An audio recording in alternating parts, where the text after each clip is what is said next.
Welcome to our presentation. My name is Michael Banh, and today our group will be presenting our Change Initiative.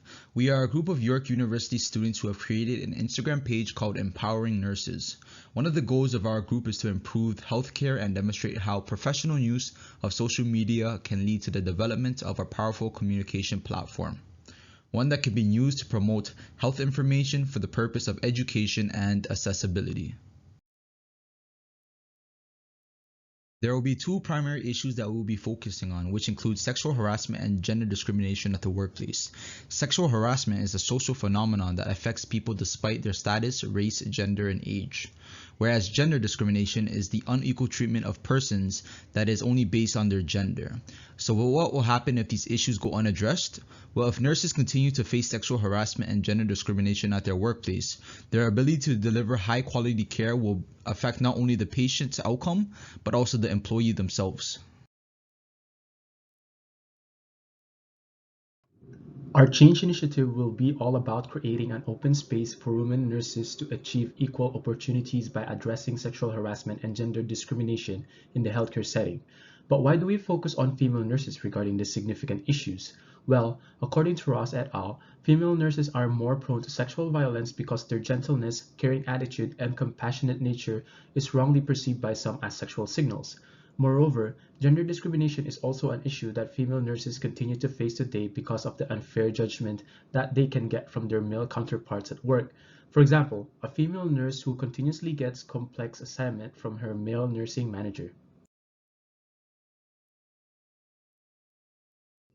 Sexual harassment happens every day and can occur in various places such as at school, at work, and even in religious groups. Women who are sexually harassed are more likely to not report it out of fear of blame, exclusion, and potential damage to their career and or reputation. Therefore, our Change Initiative aims to encourage female nurses to rightfully speak up when they see sexual harassment, no matter the place and person. In addition, gender discrimination limits the ability of individuals receiving equal opportunities. We chose Instagram as a strategy mainly because it is a visual-based platform that we believe would be more effective than a text-based platform like Twitter. Applying Kurt Lewin's change model to our Instagram post provided the overall framework on how our posts were generated. Firstly, we must unfreeze the current society's stigma around sexual harassment and gender discrimination. An example of this would be to eliminate the fear of reporting sexual harassment. During the changing stage, leaders in the healthcare system must enforce policies that enforce mandatory weekly debriefings that are open spaces where nurses are able to express themselves freely. Finally, in the refreezing stage, the leader's manager in the healthcare system must ensure that their workplace culture is not tolerating inappropriate misconduct as the norm.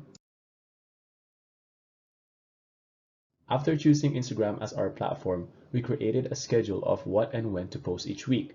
This ensured order and consistency within our page. Finally, we referenced from a professional social media marketing article which stated ways to maximize the exposure of health-related posts on Instagram.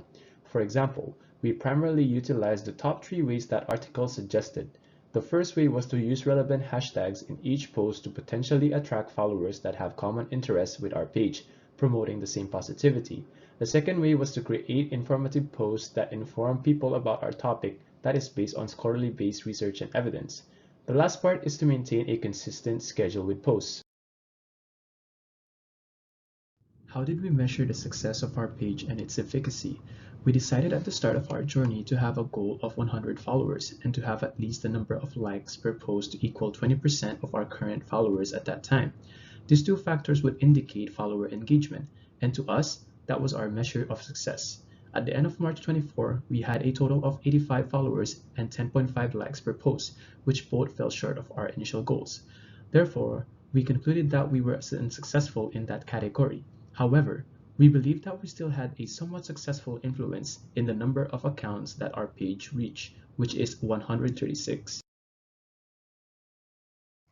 Now, we will talk about some key things that we all learned as a group throughout this project. Firstly, we were surprised at the result of our polls, which indicated that the majority of the public did not know the available resources for sexual harassment. We expected that the answer would be split. However, the majority of the people said no.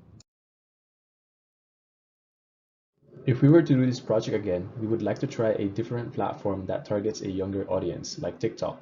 We think the For You page mechanism would be more effective than the Explore page in Instagram. Finally, we believe that shared and participatory leadership was effective in our group project settings. This is because we were able to discuss about our strengths and weaknesses and divide up the roles accordingly.